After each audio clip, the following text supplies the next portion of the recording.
राज्य है ओडिशा। प्राचीन काल में ये कलिंग के नाम से विख्यात था। सूर्य की पहली किरण इसी प्रदेश के एक कोण पर पड़ती है। इसी स्थान पर कभी संसार का सबसे भव्य और विशाल सूर्य मंदिर बनवाया गया था।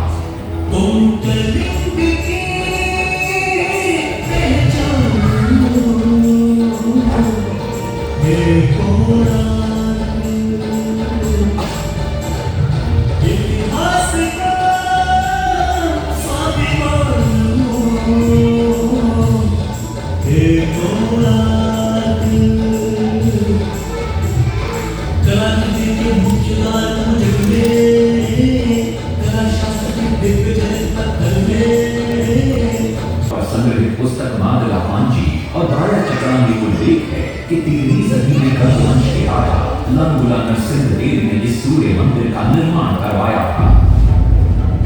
नरसिंहदेव युद्ध में बड़े प्रवीण और शक्तिशाली थे और मात्र 18 साल की उम्र में वे अपने पिता राजा अनंग भीमदेव की विशाल सेना के प्रधान सेनापति नियुक्त कर दिए गए थे।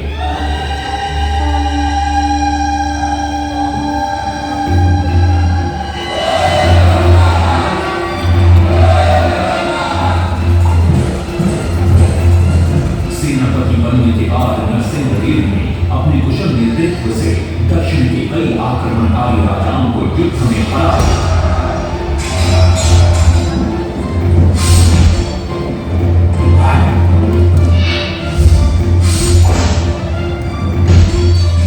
और उनके राजकोष पर कब्जा कर लिया।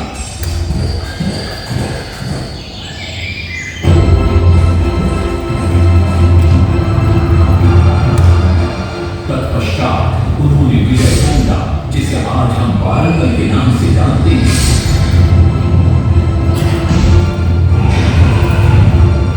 कि काकतीय वंश के राजा गणपति को परास्त किया।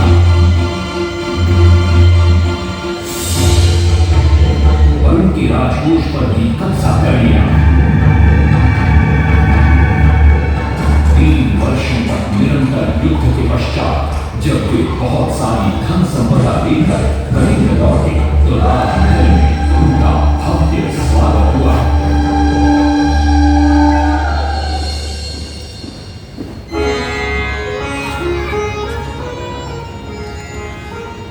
राजमाता कस्तूरी देवी पुत्र नरसिंहदेव की वीरता से बहुत प्रसन्न हुई और पुत्र के सामने अपने मन की इच्छा प्रकट की।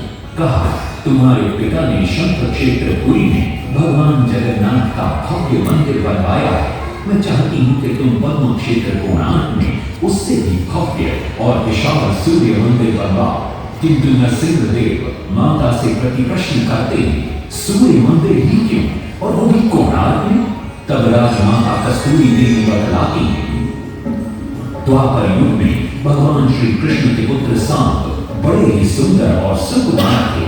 वो नारद मुनि को चिढ़ाया करते थे। एक दिन नारद मुनि ने सांब को सबक सिखाने की योजना बनाई और उन्होंने सांब की सुंदरता की प्रशंसा कर उन्हें गोपियों के साथ जल क्रीड़ा करने को उकसाया। वहीं दूसरी तरफ भगवान श्री कृष्ण को जाकर कह दिया कि सांब अपनी मां समान गोपियों के साथ जल क्रीड़ा कर रहा है।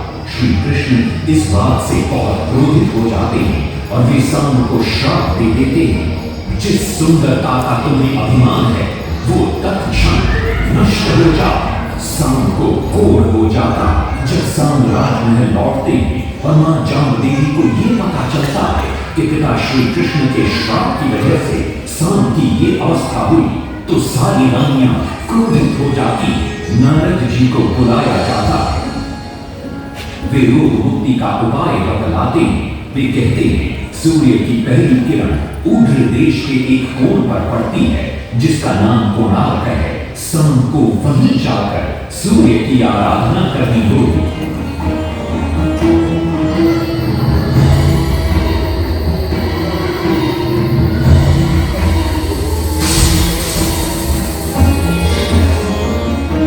बहुत ही लंबी और कठिन यात्रा के पश्चात शाम अपने सैनिकों और सेवकों के साथ कोणार्क की चंद्रभागा नदी के तट पर पहुंचते हैं और नित्य प्रातः स्नान के बाद सूर्य की आराधना आरंभ करते हैं।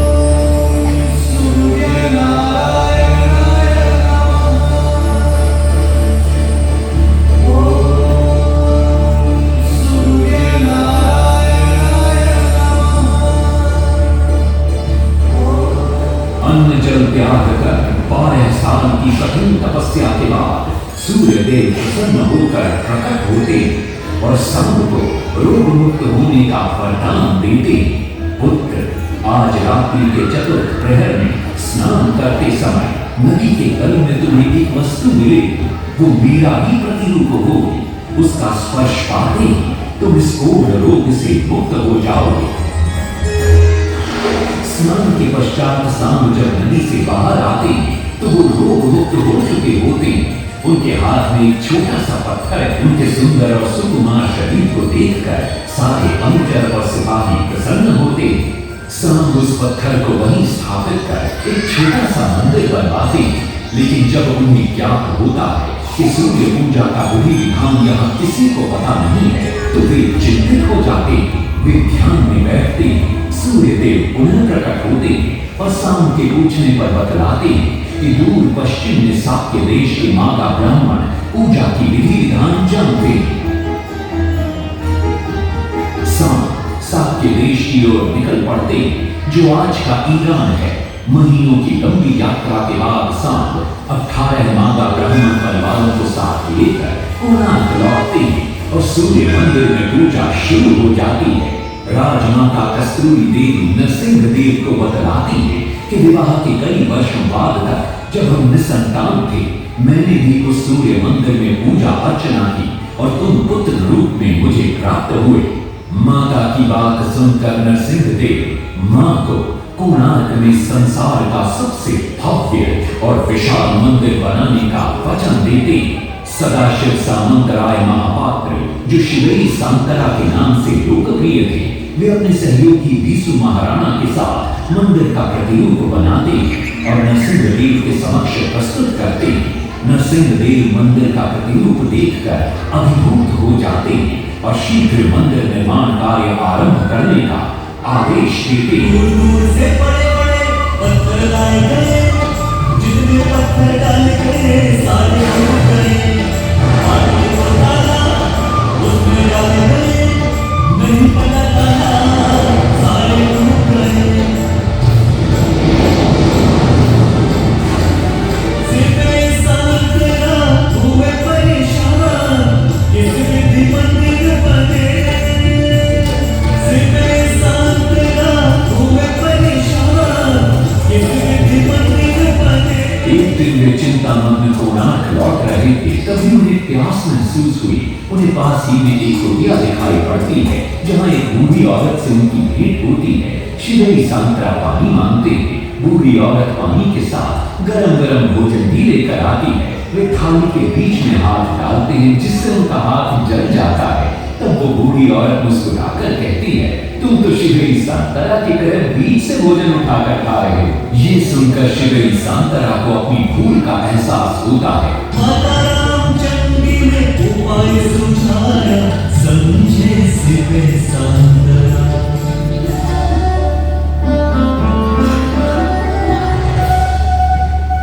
तत्पश्चात वो किनारे से पत्थर डलवाना शुरू करते हैं और मंदिर निर्माण का कार्य तेजी से आगे बढ़ने लगता है। 1200 शिवलिंग में 12 वर्ष मंदिर बनाया। घोड़े साथ सजा रखते, समय जो चल के बताया।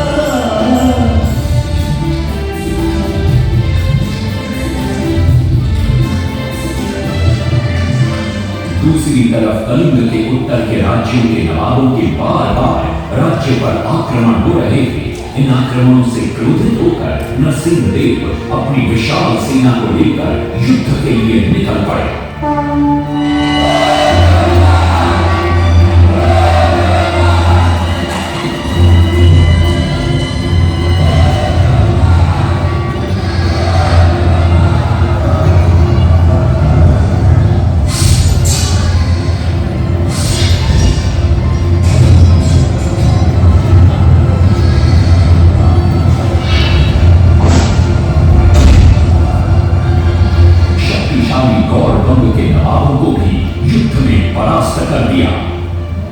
उनसे प्राप्त सारा धन अपने कब्जे में लेकर सूर्य मंदिर के निर्माण कार्य में लगा दिया। 1200 कारीगरों के अथक प्रयास से 12 साल बाद विशाल और भव्य सूर्य मंदिर बनकर तैयार हुआ। उस समय के लोगों में वास्तुशास्त्र, ज्योतिष शास्त्र और खगोल शास्त्र का जो ज्ञान था, उसे देखकर आज के बड़े बड़े वैज्ञानिक भी आश्चर्यचकित रह जाते हैं। कई प्रयासों के बाद भी मंदिर के गुंबद पर कलश स्थापित नहीं हो पा रहा था। क्रोधित नरसिंहदेव ने आदेश दिया कि कल प्रातः काल तक यदि कलश स्थापित नहीं हुआ तो सबके सर धड़ से अलग कर दिए जाएंगे। सभी शिल्पकार घोर चिंता में डूब जाते हैं।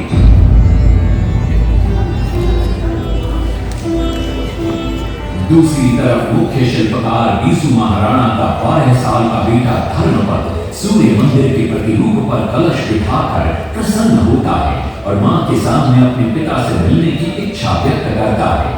मां अपने बागीचे के पेड़ पोटली में बांध कर देती है और कहती है, अपने कुत्ते बलिया को साथ लेकर कोणार्क जाओ। बलिया अपने मालिक को पहचान लेता है और बीसू महाराणा से निपट जाता है। धर्मपद अपने पिता को प्रणाम करता है और अपना परिचय देता है। सबको चिंता में देखकर वो अपने पिता से इसका कारण पूछता है। कारण जानकर धर्मपद कहता है, अगर आप आज्ञा दें तो मैं मंदिर के गुंबद पर कलश स्थापित कर सकता हूं। शिवेर सांतरा धर्मपद को अनुमति दे देती। धर्मपद गुंबद पर चढ़ जाता है और कुछ ही समय के प्रयत्न के पश्चात वो कलश को स्थापित करने में सफल हो जाता है। गुंबद पर कलश स्थापित होते ही नीचे गर्भगृह में चारों दिशाओं में लगे चुंबकों के आकर्षण से सूर्य महाप्रभु की मूर्ति शून्य में स्थापित हो जाती है। सब धर्मपद को कंधे पर बिठाकर खुशी से नृत्य करने लगते हैं। तभी कुछ कारीगर इसका विरोध करते हुए कहते हैं, अगर सुबह राजा को ये पता लग गया कि इस बच्चे ने कलश को स्थापित किया है तो किसी का बचना संभव नहीं है, इसलिए धर्मपद को मरना होगा। इस बात से शिवेर सांतरा बड़े क्रोधित हो जाते हैं। भीषण वाद विवाद छिड़ जाता है। ये सब देखकर धर्मपद गहरी चिंता में पड़ जाता है और वो सोचता है कि यदि मेरे जीवित रहने से इन सब का सर काट दिया जाएगा तो इससे अच्छा है कि मैं आत्म बलिदान कर दूं ताकि सबके प्राण बच जाएं। और उसी पल धर्मपद नवनिर्मित सूर्य मंदिर के शिखर पर चढ़ जाता है।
नरसिंहदेव भी आ पहुंचते हैं।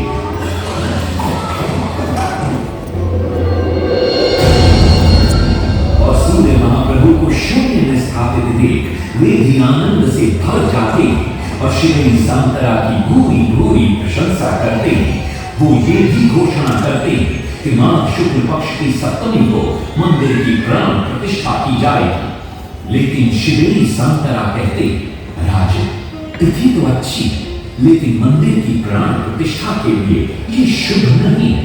किंतु राजा अपनी बात पर अड़ जाते हैं। शिवेर सांतरा को दुख होता है और कोई वाद विवाद किए बिना वे हमेशा के लिए वहां से चले जाते हैं।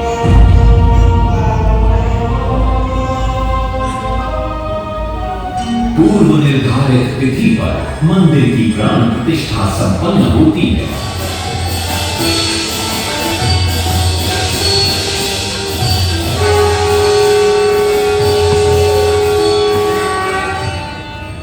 कुछ दिनों बाद अमंगल होना शुरू हो जाता है।